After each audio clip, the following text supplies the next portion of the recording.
2013. And we'll start with roll call. Patrice Steiner. Here. Mike Den. Here. Barbara Doss. Here. Barbara Stockhausen. Here. Dick Bonin. Here. Ken Killian. Here. Eileen Nichols. Here. First item is consideration of consent calendar. The following items may be approved on a single motion and vote due to their routine nature or previous discussion. Please indicate to the council president if you would prefer separate discussion and action. A is minutes of the May 28th regular council meeting. B, payment of bills. C, financial report. D, appointment to boards and commissions, and this evening to the Housing Authority. Christine Wonderland will be appointed, and to Parks, Forestry, and Recreation, Caitlin Rosemeyer and Jason Zeitler. And by the way, we need people to serve on boards, commissions, committees for the city, so please don't be shy about volunteering for that. You can go onto the city website, platteville.org, to find information about those committees, and also at the end of the description there is a place where you can fill out a form. Next is licenses, 1 and/or 2-year operator licenses for premises licensed to traffic in fermented malt beverages and intoxicating liquors. 2, Class B beer license to the Pool Hall LLC, Platteville. Dustin Thompson, agent for premises at 155 South Water, the Pool Hall. And 3, the annual fermented malt beverage and intoxicating liquor license renewals, all of which were in our packet. Move to approve. Second. We have a motion and a second. Roll call vote. Steiner. Yes. Den. Yes. Doss. Yes. Stockhausen. Yes. Bonin. Yes. Killian. Yes. Nichols. Yes. Motion carries. Just for everyone in the audience, if you wish to speak, we do have the forms that we ask you to fill out. They're on the table as you come in over there. So if you'd like to speak on a subject or just make a citizen comment, please fill that information sheet out, and then I will call the names. We do have one person who would like to speak on an item later in the agenda, and so I'll call on that person at that time. First, for citizen comments, we have Daryl Browning.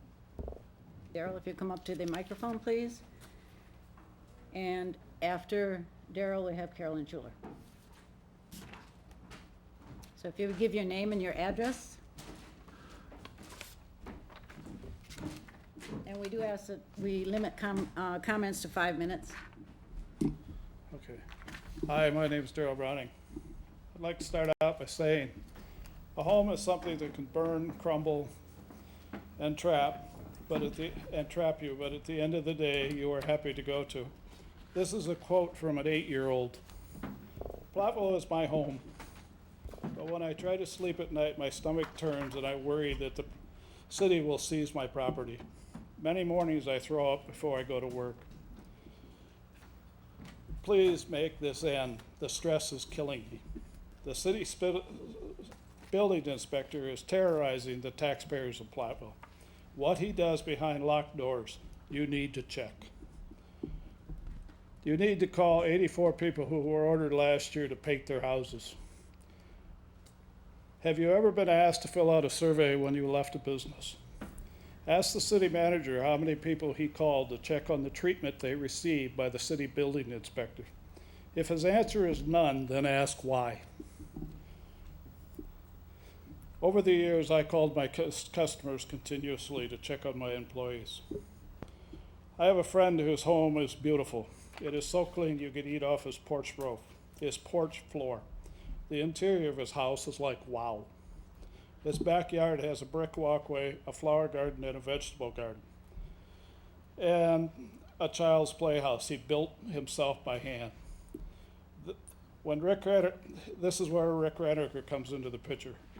Rick wanted him to remove the playhouse. This man had to take vacation time from work to meet with Rick to keep his children's playhouse.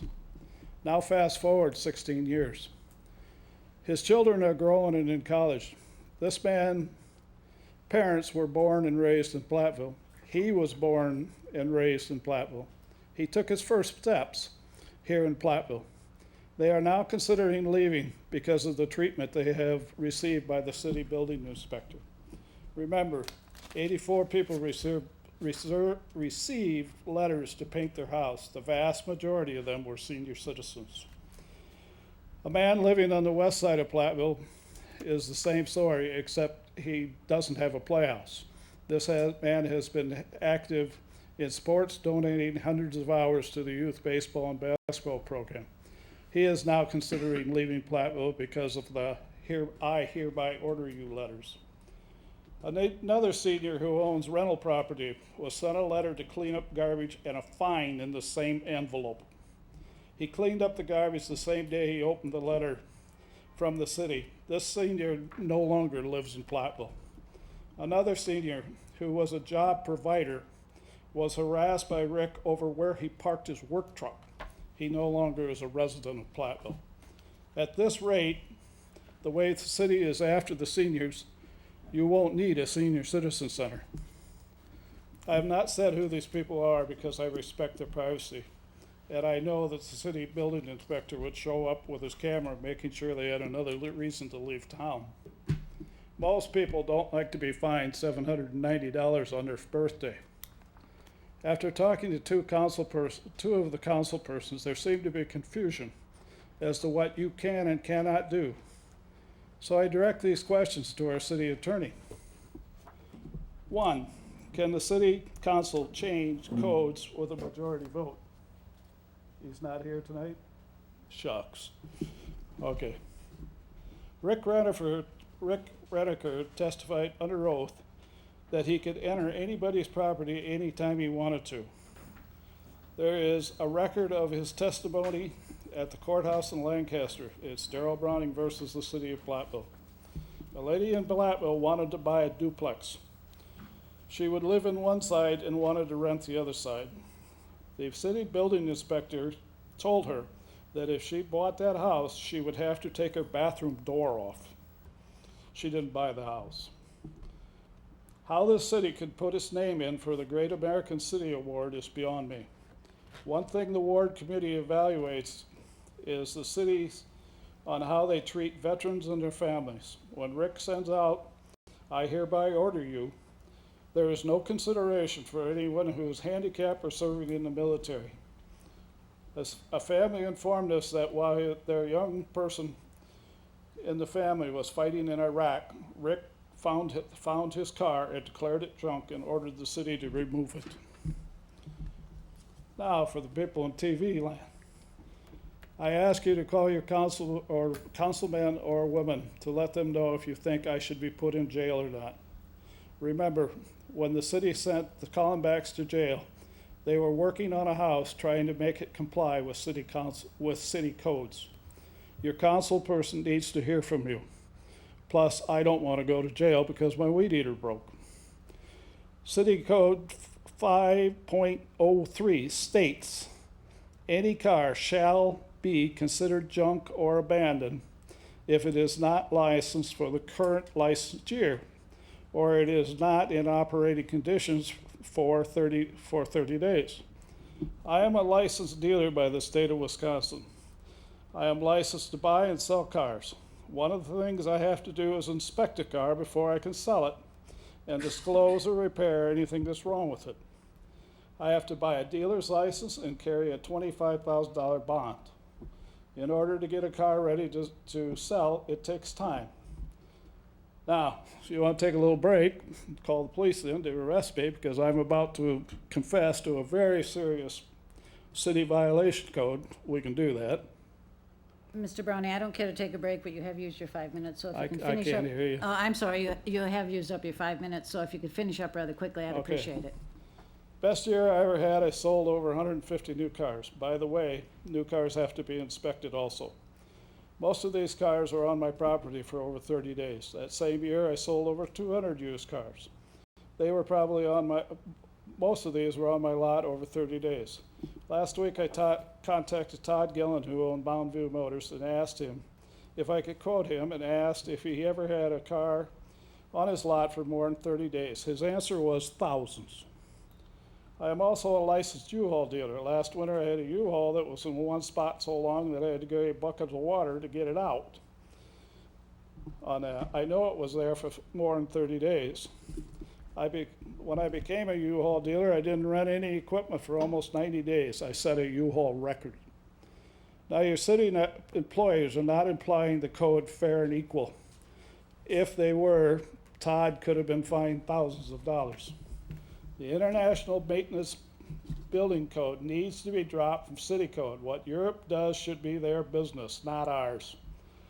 When the University of Platteville tried to buy my land, no one from the city was at that meeting. But yet the past city council president stated my business was a disgrace to Platteville and the price I asked was ridiculous. I didn't know the city council had the power to tell me what I could sell my property for. You really need to notify the realtors in town. I think they're confused on that point. I apologize for not knowing these things. Mr. Browning, you've talked for quite a long time. Could you just finish up, please? I understand you probably have a lot more you'd like to say, so if you've got one or two more pages, I'm going to allow it, but I've we exceeded have my other time. business to do. I'm sorry, I'm almost deaf. Well, if you've only got a few more pages, I'll let you finish, but you're over the 5 minutes by a good sum, so if you could just finish up real quickly, I'd appreciate it, because we do have other people waiting to speak. What'd she say? She wants you to finish up as quickly as you can. All right. Do I go sit down or do I stay here? If you have one final comment you'd like to make, go ahead. One final comment. Well, I got a few pages. So I guess I go sit down, right? Well, we do have a 5-minute rule because we have other business to take care of and we have other people waiting to speak. So I'm going to ask you, if you'd like to come back to another meeting and speak again, you certainly can do that. I'm sorry if you can't hear me. Okay. Thank you. Carolyn Schuler?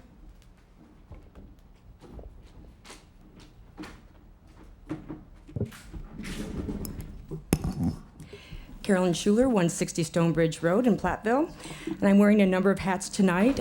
First of all, I wanted to remind the Platteville community that the Heartland Festival is back after a year's hiatus with construction that was being done at the CFA. So I wanted to invite everybody to join your community. With a number of people from our community are in these performances. We've opened with Frankly, Scarlett, You're Dead, which is the dinner theater, and that started last week. We'll continue through June and July. Nonsense opens this Friday, and Fiddler on the Roof opens July 6th. So please come out and join your fellow community members and enjoy live theater. Secondly, we're still going forth on our Project Pulse, which is to raise defibrillators for the city departments, city squad cars, library, senior center, the pool, etc. So if you need someone to come speak, please let us know. I will leave some brochures in the back, and please contribute in any way that you can. It's not too far away, but August 28th is our senior picnic to honor all of the seniors in our community, 60 years and older, for all the services that they've done. So if you want a family outing, please join us August 28th. And it's a Wednesday night at the United Methodist Church, and more details will be coming out about that. And lastly, don't forget summer reading program at your friendly public library. We have lots of programs from infant toddler to adults, and we would love to see you there. It's been busy already, so come join us. Thank you. Thank you. We also have Michael Mayo, who would like to speak.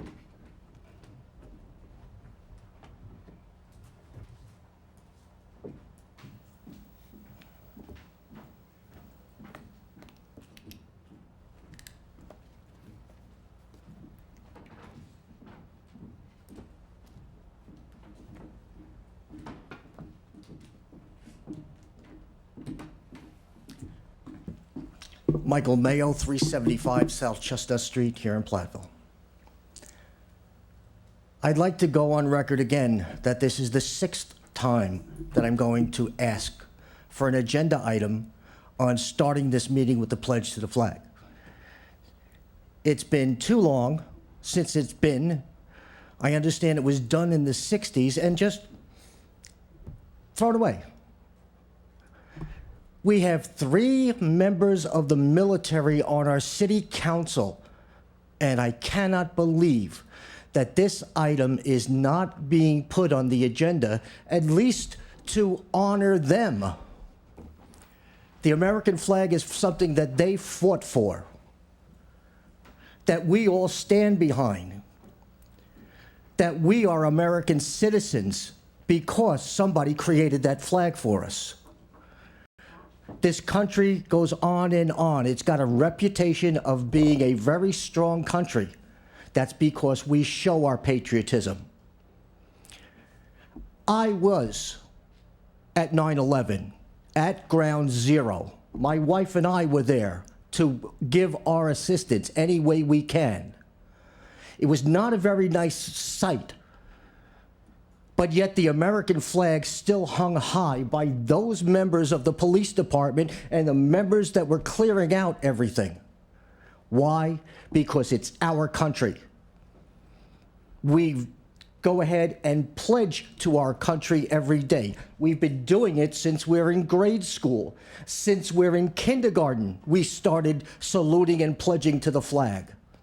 And yet here, somebody told me earlier today, well, it's very simple. This is small town America.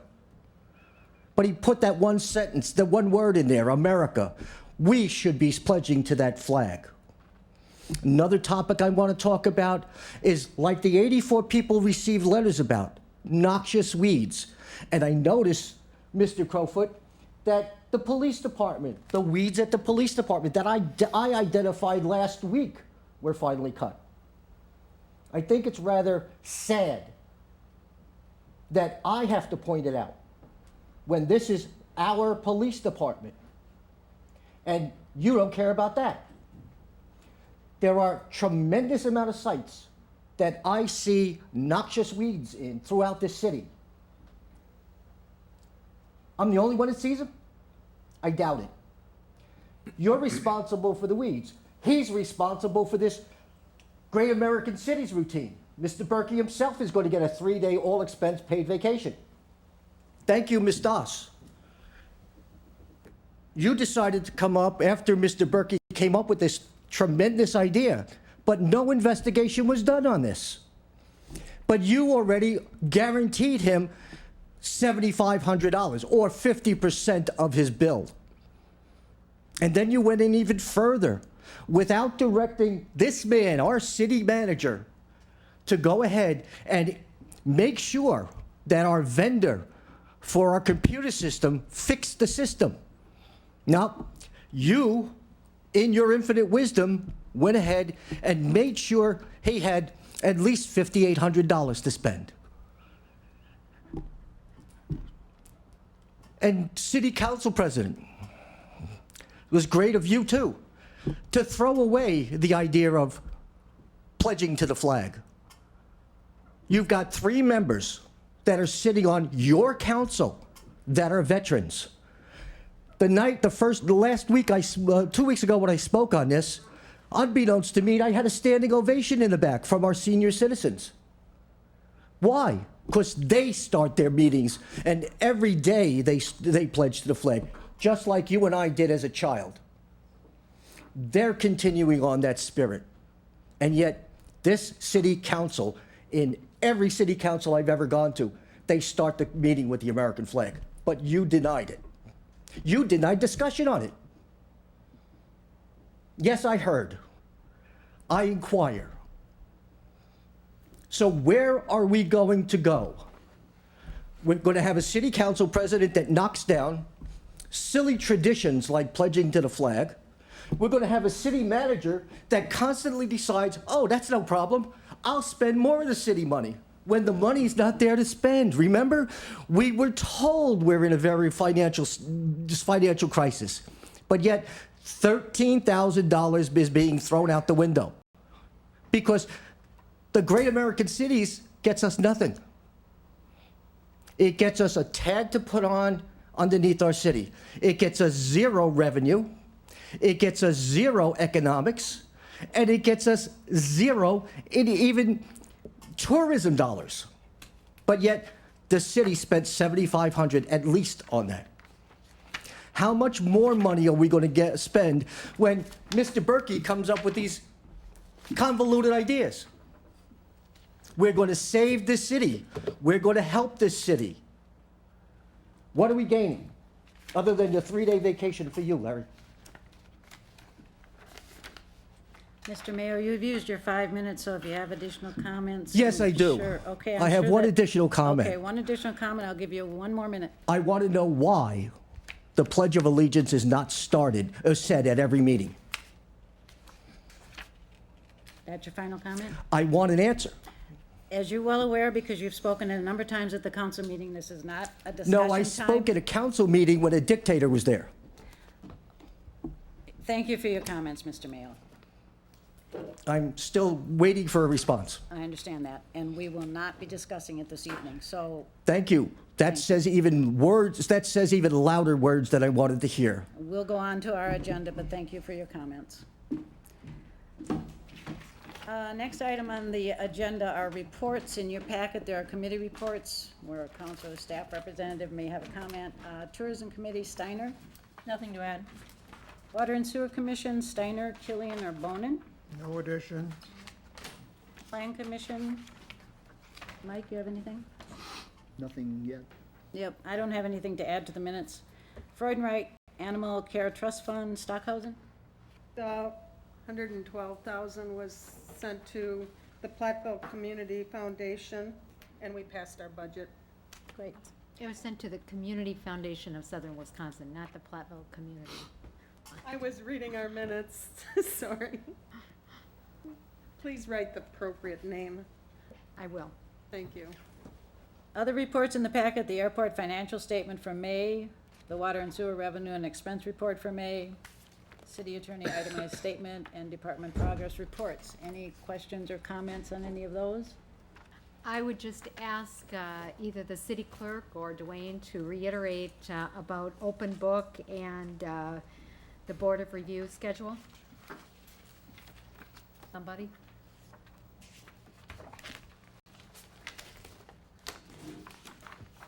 I think they're both looking, to make sure they give the right dates.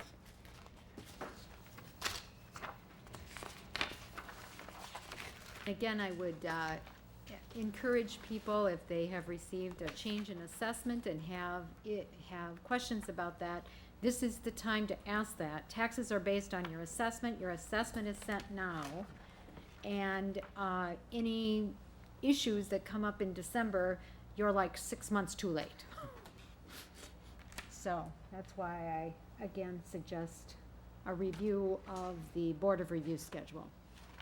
Well, the Board of Review schedule is, the assessment roll will be available for review in the clerk's office on June 25th. And that's available during regular office hours. July 10th will be open book, and that will be with the assessor, and that will be the assessor's office. What does that mean, open book? Open book where you can go in and talk with the assessor. He'll be here, and you can talk about your property if you have any concerns about your assessment.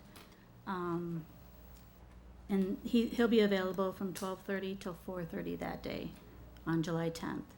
And then the Board of Review is actually going to be held on August 7th, starting at 4:30. Thank you. Going on to action items, Resolution 1302, amending the city employee handbook. Larry, I think this would be something you'd want to comment on. You bet. City Council's been reviewing the employee handbook over the last few meetings, looking at 2 amendments. The first amendment to the handbook is overtime and how overtime is handled within several of our departments. A couple meetings ago, the City Council asked for additional information. That information was provided at our last meeting and is again in the packet. I believe the resolution is in the original format proposed. And at our last meeting, we reviewed it, but we didn't discuss any changes in particular. So at this time, staff is awaiting direction as to what changes might be relevant for this resolution. Or if we're satisfied with the resolution, we Or, can just yes. have action on that this evening. So, council discussion, council action? Any questions? I would move to approve the resolution 13-02, amending the city employee handbook section 6, regarding hours and pay and overtime. Second to the Second. motion. We have a motion and a second, Mike? Was going to, can I ask Larry something? Sure. Okay. Larry, the The brief discussion analysis of the proposal, that's what you want to do, that's the one that we're gonna look at approving, correct? That language for the handbook? The actual handbook language is on the second page within the resolution. Where it says hours and pay, it addresses overtime. And that's basically what we have, right, the one that you've put together with everybody? Yes, this was the one where the staff had recommended. Okay, good, Yep. that's fine. And it is similar to the other examples that I provided in the packet. Any other questions? Then we'll vote. Steiner, Yes. Den, Yes. Doss, Yes. Stockhausen, Yes. Bonin, Yes. Killian, Yes. Nichols. Yes.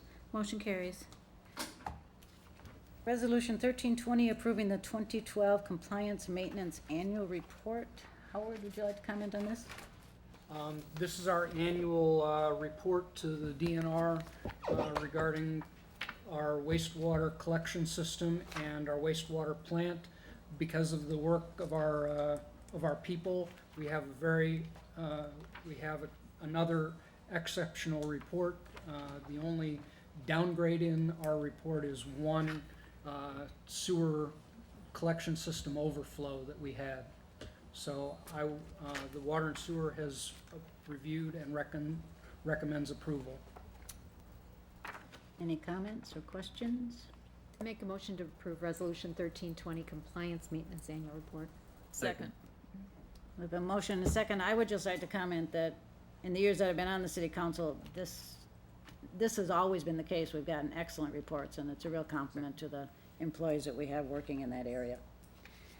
So we have a motion and a second, and we'll vote. Steiner, Yes. Den, Yes. Doss, Yes. Stockhausen, Yes. Bonin, Yes. Killian, Yes. Nichols. Yes. Motion carries. Resolution 1321, authorizing the borrowing of $2 million for the purpose of financing TID number 6 Economic Development Project, Emmy Roth. And Larry? Yes, this is a loan that the city has committed to as part of the development incentives to attract Emmy Roth to the city of Platteville. You may recognize the resolution in the staff note. Back in late April, early May, we approved a similar resolution to apply for funding from the state of Wisconsin. And fortunately for the city of Platteville, we had a local bank step forward who bid on the loan and was able to give us a lower interest rate than what the state of Wisconsin was offering, which is kind of a pretty big deal for a local bank to beat out a government entity. So kudos to our local banks. It's Livingston State Bank that has offered us a loan. This loan will be for 13 years at 4.3% interest, and it uses the tax revenue generated from the Emmy Roth development to pay back the loan. So it's not impacting other taxpayers directly. Yep. Larry, if for perchance the Emmy Roth doesn't come in at the appraised value that we look at, does this also have a clause with it where if the money doesn't make the payment, they will pay the excess difference? Yes, it does. It does. And when we figured out how much taxes would come from that development, we were on the very conservative side. So we're pretty confident that they will be making enough of a payment. But should it fall short, they do have to pay us the difference. Okay, one other quick question. What's the cost of this loan to us? To the city of Platteville, it took about a few hours of staff time. Not an additional cost for the loan, then? Right. Well, excuse me, there will be $600, which we will charge to this development for loan processing paperwork Okay, for attorneys. thank you. Sure. Is there a motion? Make a motion to adopt Resolution 1321, authorizing the borrowing of $2 million for the purpose of financing TID 6 Economic Development Project. Second. Any other questions or comments? We'll vote. Steiner, Yes. Den, Yes. Doss, Yes. Stockhausen, Yes. Bonin, Yes. Killian, Yes. Nichols. Yes. Motion carries. The next item, ordinance 1311, amending the official traffic map. No parking here to corner on Adams Street, and we do have one citizen who will speak, but Howard, if you will give us an update on this and. Okay. June of last year, the Common Council passed an ordinance extending the no parking distance along the north side of Adams Street at Elm Street, Adams Street east of Elm Street, leaving one stall west of the driveway there for that one property. It was done based on the concerns of the property owner that the stall may be needed for overnight parking. In the nearly 1 year that has come since that an ordinance was enacted, there have been numerous occasions where a large truck or a van has been parked in that one stall that blocks the sight distance for vehicles at Elm Street, southbound on Elm Street, trying to get out at Adams Street. These large vehicles block the visibility for those vehicles trying to get out onto Adams Street. The large vehicle nearly compromises the sight distance for people turning off of Chestnut onto Adams, but it completely blocks the view of cars coming out from the east section of Adams Street by O.E. Gray School. We've proposed three different options. The third option was suggested at the last meeting. The first option is to basically install a no parking here to corner, which would basically eliminate parking in that one stall that we're talking about west of that driveway. Option number two would say no trucks, vans, or SUVs this stall for that one stall west of the driveway. It would still allow small passenger cars to park in that location. Option three, as proposed by council last time, was no trucks, vans, or SUVs this side of street, which would eliminate those tall vehicles for the approximately 4 parking stalls that are there. The one that's been the biggest problem west of the driveway, and then there are 3 additional ones east of the driveway over to the corner of Chestnut Street. So originally staff preferred the no parking here to corner to eliminate all parking in that one stall. As I said, we had a suggestion last time that we limit no parking for larger vehicles for that entire side of the street. Either one works. We do have one person who would like to speak, Ashley Adams.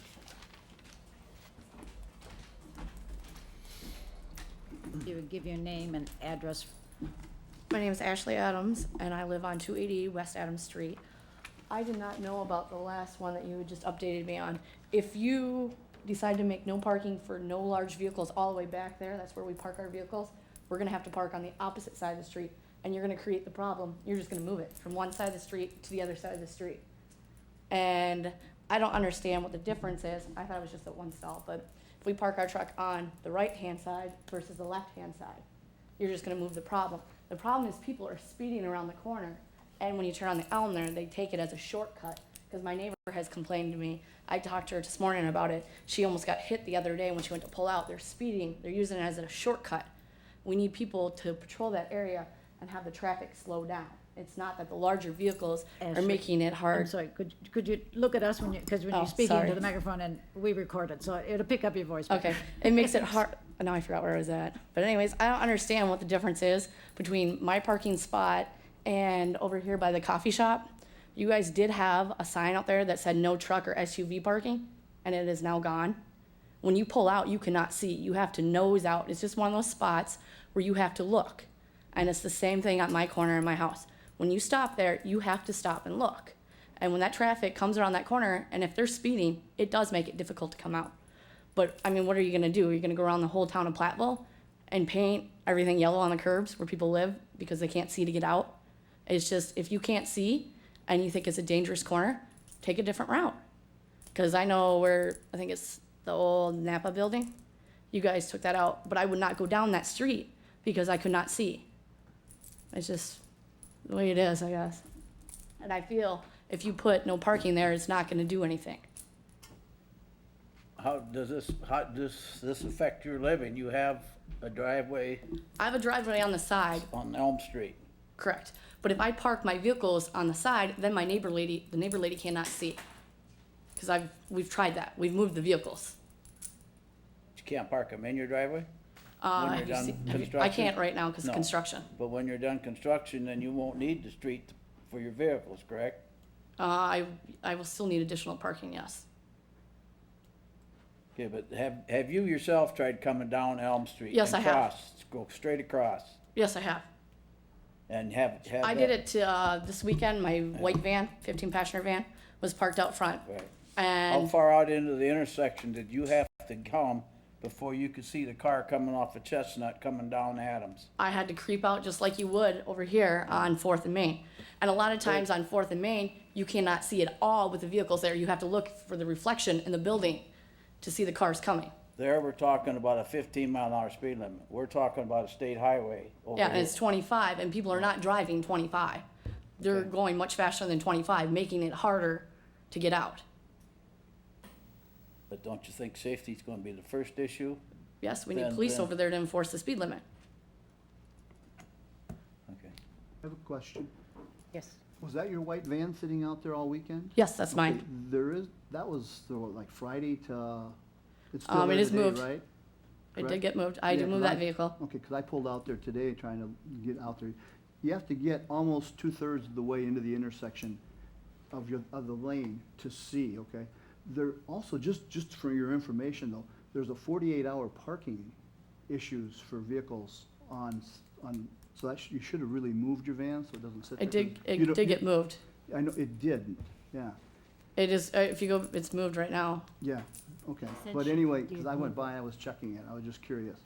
But your driveway, you could almost put 3 vehicles back on your driveway, once the construction is done, and then you have a side street to park. You wouldn't have I to do park know, out front. have you checked out my curb and gutter there? I don't know about your curb and gutter, I just know your driveway. Okay, well, if you checked out my driveway, you'd see my curb and gutter too. It will make it difficult to pull in there to get 3 vehicles in there, because the curb and gutter is set up for the old house that was there. Like when you pull in, you could probably only get 2 in there, not 3. Okay, but then And you right have- now, I can't, because I got all the construction Well, going on. Understandable, that's very understandable. They're doing a very nice job with that, by the way, it looks very nice. Thank you. But when that's all done, it looks to me like you'd be able to use your driveway, and then you have the side street parking instead of on a state highway. I understand that, but I don't understand how my intersection is different from down here on the corner, 4th and Main. Some of these places, you don't have to pull out nearly as far, and it's a 15-mile-an-hour speed limit, as Dick said. Right, and it's supposed to be 25 over there, and they're not doing 25. I think- I've watched semis come around there at about 5 miles an hour, and they almost hit the car. They almost That's clipped the parked. cars there on the corner. The city should have bought the corner there, what is it, Signs to Go there, Good point. and made a little bit more room there for the semis. That's But, good- that's Yeah, a good just for your point. information, we didn't have a decision on that. That was a state decision not to do Right. that. That okay, was a good point. but, All right, Ashley, thank you very much. okay. Is there other council discussion? Otherwise, we need a decision. If we're going to do something here, we have 3 options, as Howard explained them to you, so. Well, I missed the last meeting. I too was surprised to see the other options. I thought it was just going to be no parking, that one stall. I think that's right in front of the house. That is still one option. Yeah, that's what I understood. That's what we did a year ago. No, a year ago, we just had from like the corner. But you can't talk from there. I'm just gonna make a motion. Howard. to do that. Do you want some clarification? Last year, we allowed 1 parking stall west of that driveway. And so our option 1 would be to eliminate that 1 parking stall, so that no one could park west of the 1 driveway that's there. Option 2 would be to designate that one stall for no trucks, vans, or SUVs, basically passenger cars only. And then option 3 was introduced at the last council meeting at the request of the council, for no trucks, vans, or SUVs for any of those parking stalls on that side of the street. So prior to last year, there were multiple cars parking west of the driveway? Yes.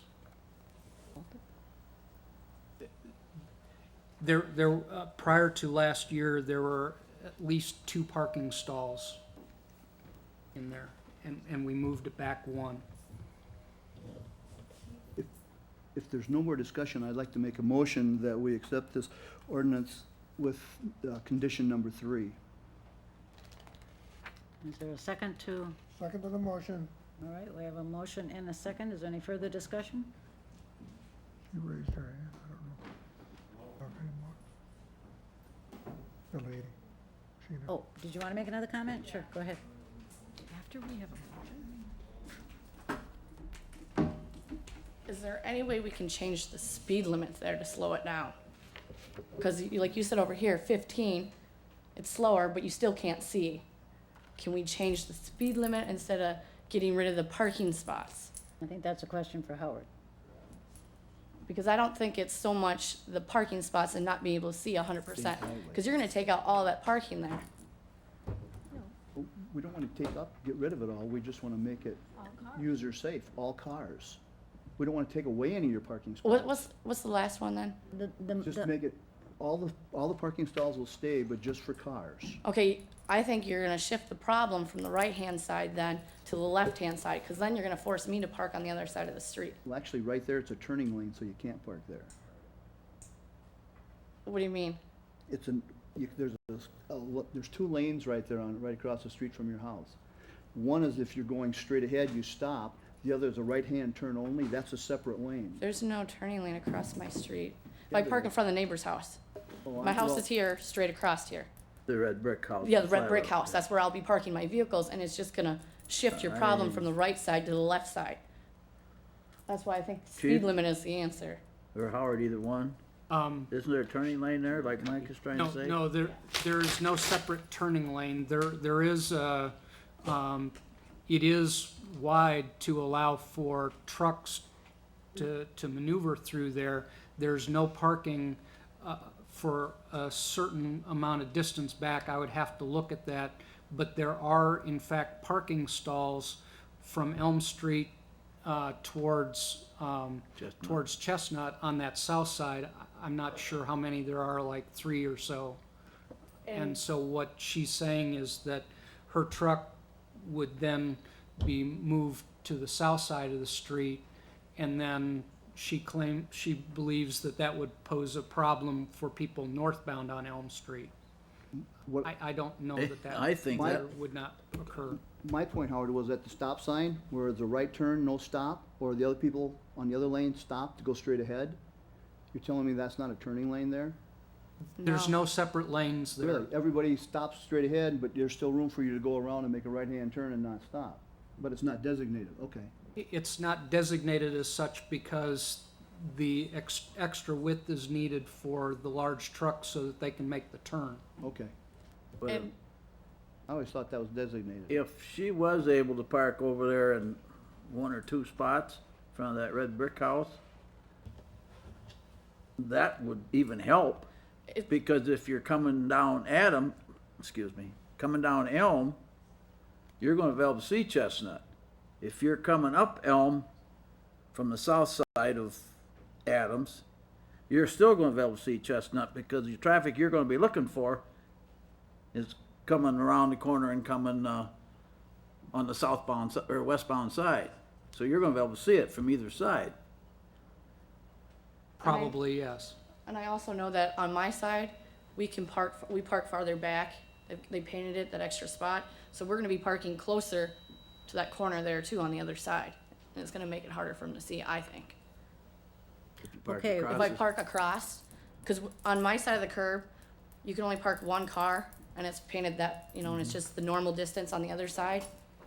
Okay, Ashley, thank you. Barb, did you have a comment, or? Well, I want to call the question and Okay. keep going. Okay, the question has been called. We have a motion and a second, and it's to allow the parking stalls that are there, but stipulate that they have to be cars only. Is that right? Okay. Correct. That's the motion, and we'll vote.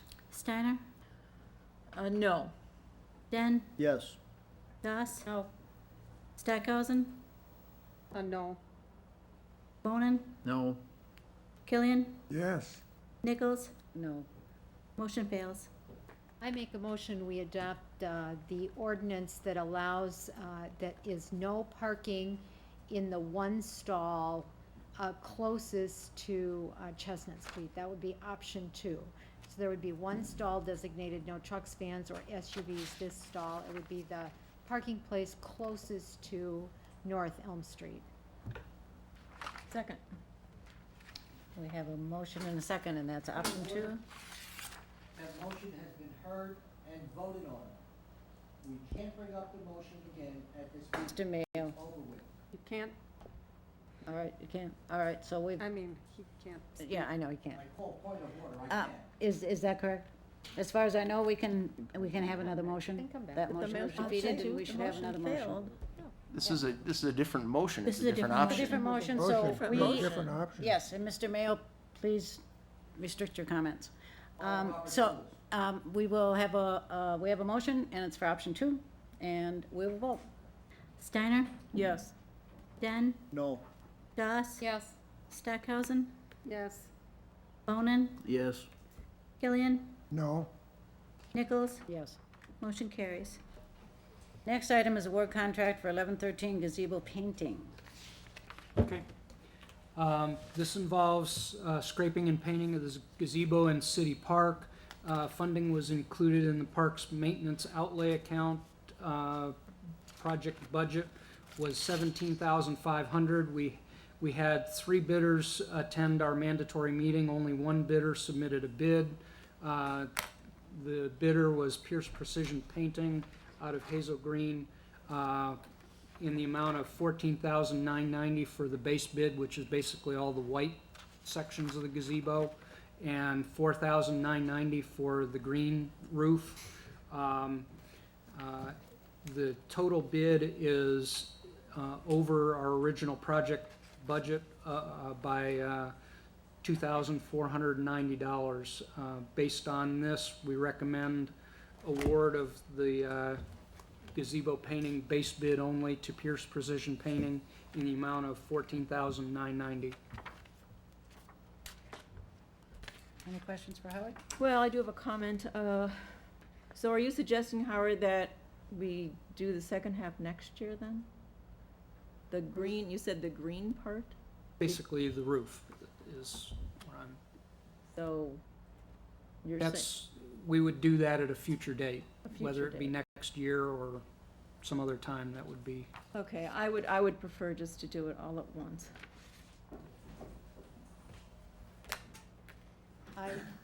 I have a question, and I believe I raised this question at the last council meeting.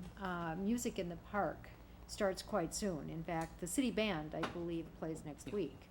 And it would, to me, be highly unfortunate if for the very first of our Music in the Park series, we had displaced our own city band from the gazebo so that it was painted.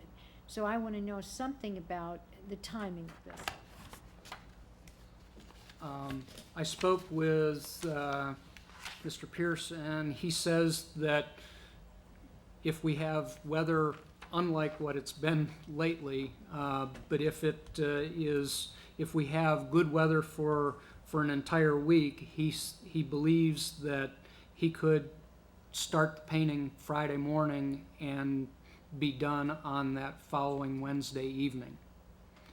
If not, he would do his utmost to allow for at least the electrical access, depending on what size and what the band itself needs. They may be able to locate on the concrete stoop, if you will, in front of the gazebo and just use the electrical behind it. Otherwise, we'll work with the band as best we can regarding the weather.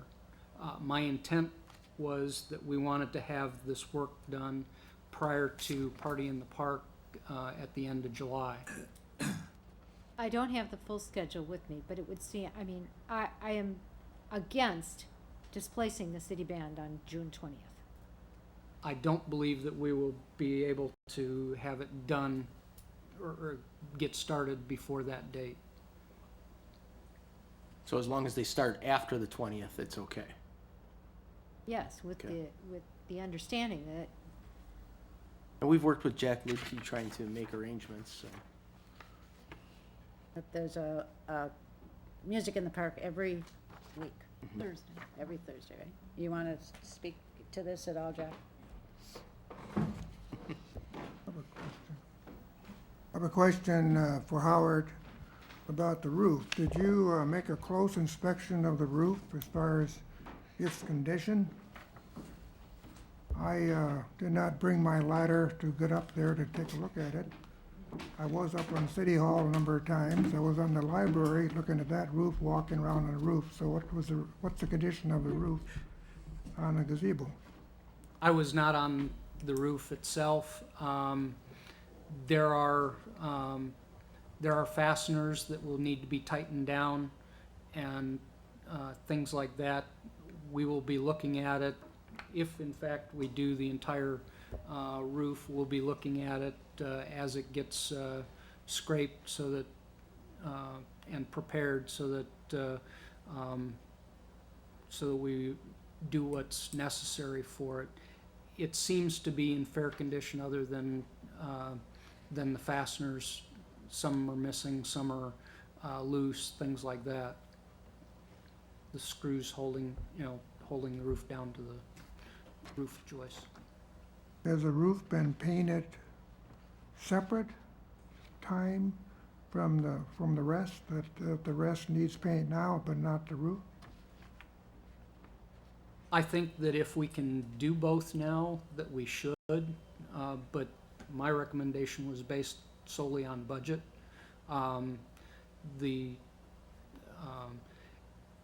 As far as I know, the gazebo has not been painted in the 16 years that I've been here, so I don't know how long it had been since then. I think the gazebo is like 21, 22 years old. Thank you.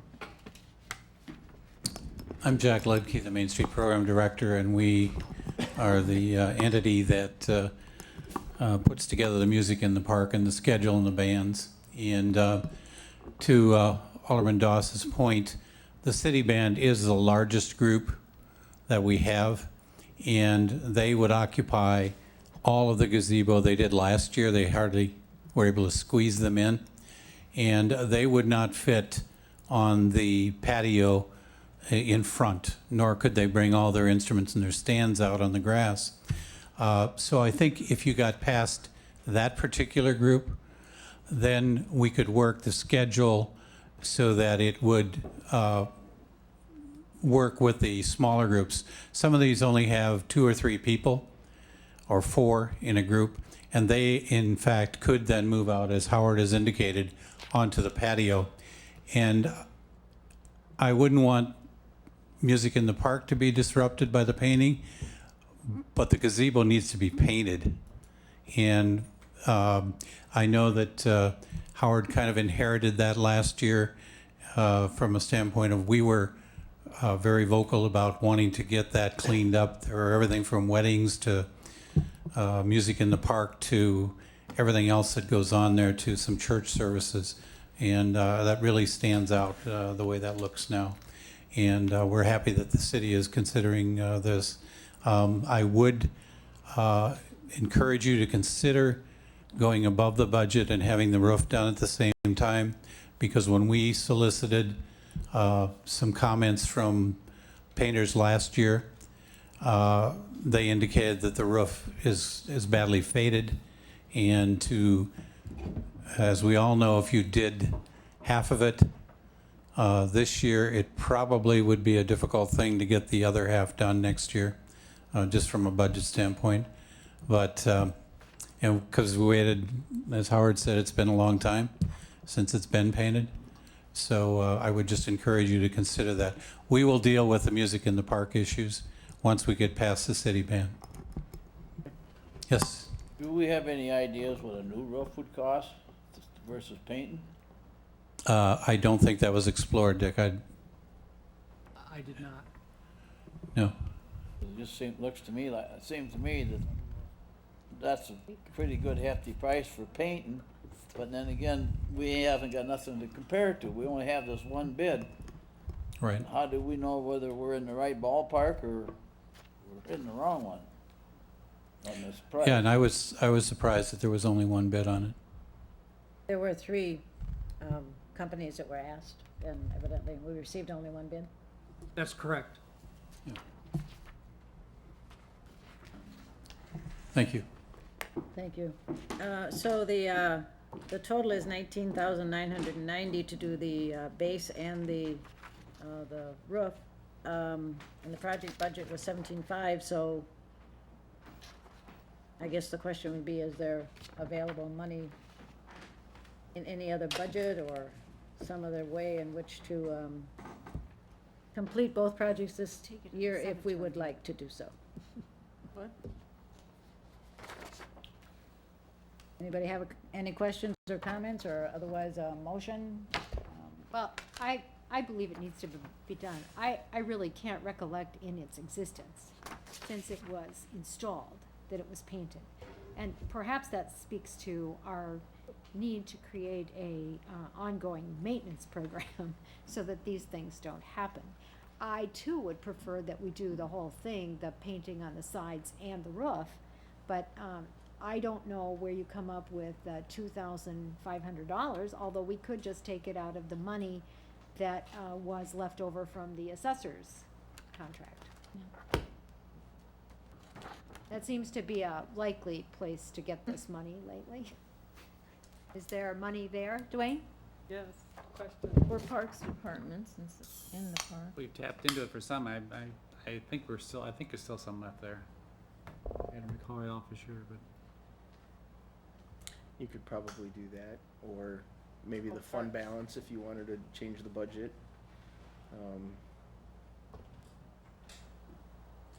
Whatever, if you decide you want to do the whole thing, then it requires a budget amendment, which means whatever the vote is, you'll need 2/3 vote. So, just have to give us some direction as to where you want to take the money from. Is there any money left from the assessors? I believe there is. At the last meeting, when we utilized some of that, we were told that that was all there was that was left. Oh, I stand corrected. I know it's very close. There might be a little bit left, but I'm not sure if it's this much. Well, there's the new finance director. That position was budgeted starting January 1 and wasn't filled until April. So there is some funding in that account. Yes. So we'll be able to find it somewhere. Yes. If you want to do it, I would recommend we take it out of the finance director's budget. That way we know for sure and you can make your decision tonight. If you'd rather wait and table it, we can go back and find out what the balance is. And No, I don't want to table it. I don't either. I don't want to table it. I would make a motion to award contract 11-13. The base bid $14,990 and the alternate bid of $49.90 for a total of $19,990. It's actually 980. My error. 980. 980, okay. Yes, 19,980. Take the extra money from? And to take the extra money from the finance director, since she did not start till April. From the salary. left. Salary. We'll We'll take take it it from from her. her. It's like, Salary account. I'll second that. Could I offer a friendly amendment? Yes. Sure. With the painting not to start until after June 20th. He said when the coordinate city- with city Jack, buildings, yeah. All right, Jan, do you have that? Yes. Oh, Any other discussion? Oh, Jack, if you want. Yep.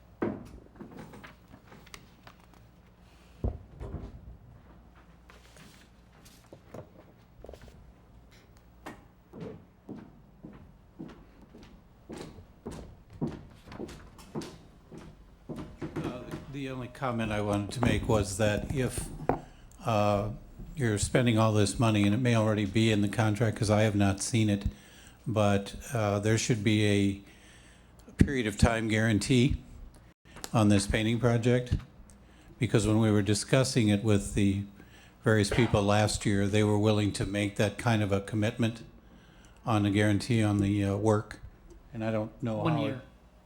One One- year.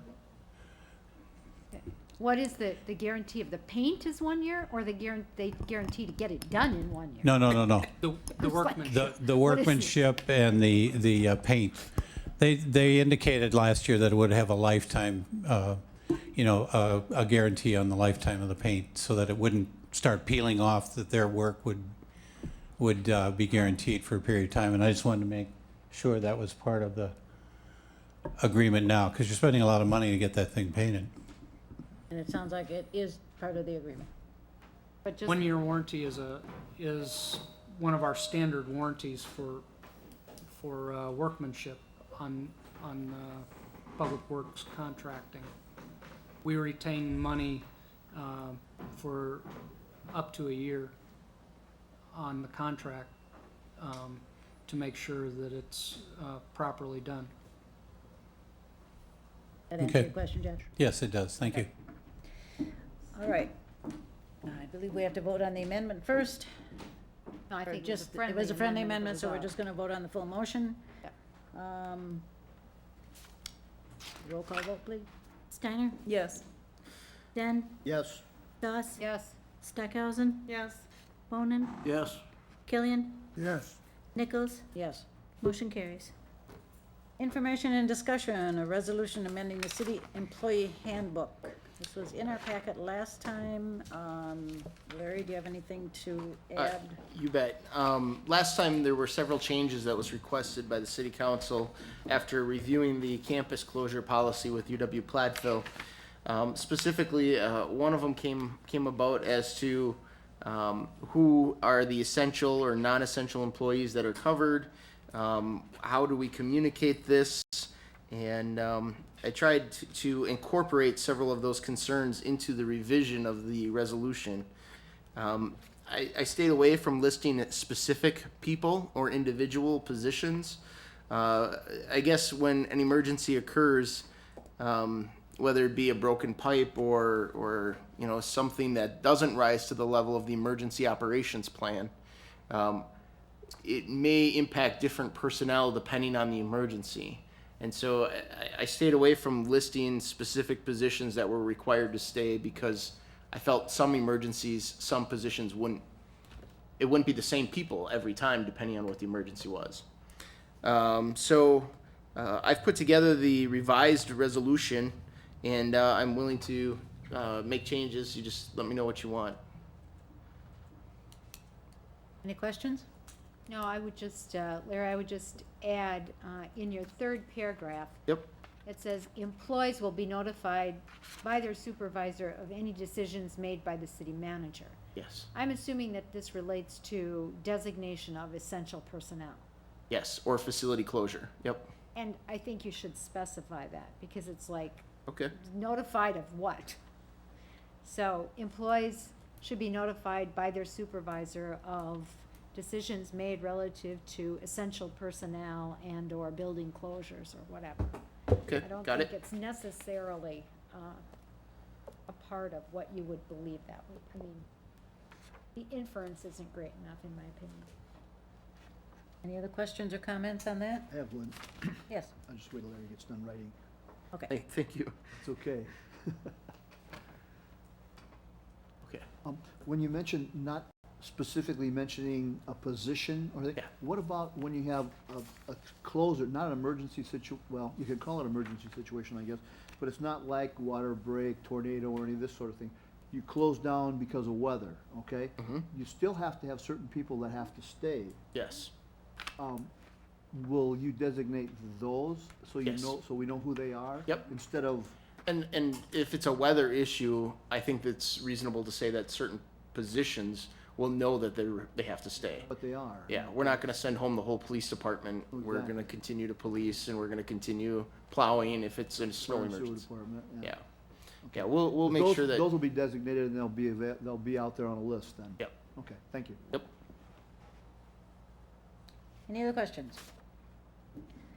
All right, conditional use permit for Benvenuto's outdoor dining area, Joe? Anything to add, or does anyone have any questions, or, go ahead. Well, I was just gonna say, it's pretty straightforward. They wanna put an outside eating area, to the north side of the building, between the building and the parking lot. There's a little concrete patio over there. It's already there. They'll have to fence it in. They've got a nice, black metal fence that they're proposing to do. It'll seat about 20 people, they're guessing. It'll match the same hours of operation as the restaurant, and it's well within our guidelines in our ordinance. Planning Commission has recommended approval, and staff recommends approval as well. Solid. Any questions? All right, then the next one, Joe, preliminary plat for Lot 7 of Keystone Development. Yeah, that'd be the lot to the north or behind Menards and Walmart. Basically, they're proposing to divide that to create 8 lots that would be suitable for duplex residential use. All the infrastructure is already in for that development, so it's just a matter of dividing the parcel up to create those additional lots. This is a preliminary plat, so it's the first step. If that's approved, they've got to come back in for the final plat approval. The only wrinkle with that one is the lot is partially zoned B3 and partially zoned R3. It was just the way the zoning was set up before the overall development plan was finalized. So a condition of the preliminary plat approval is that zoning be cleaned up before the final plat is approved or in conjunction with that action. So, but they're aware of that. They're gonna plan on do that anyway, so. Anyone have any questions or comments on that? Is this where he's going to build the spec home? No, the spec home will be in the single-family portion, the Keystone Estates, which is to the Over west. to the west? Correct. Okay. Joe, we still have that condition on there, correct? That the zoning will be done before Right. the final plat? Yep. Okay, thank you. All right, this concludes the televised portion of our meeting. We're gonna take a 5-minute break and then go into a work session, where we will discuss the 2013 Platteville Emergency Operation Plan and City Hall remodeling, old police station, finance, water and sewer office, and sprinkler system. We'll adjourn. We need option 2.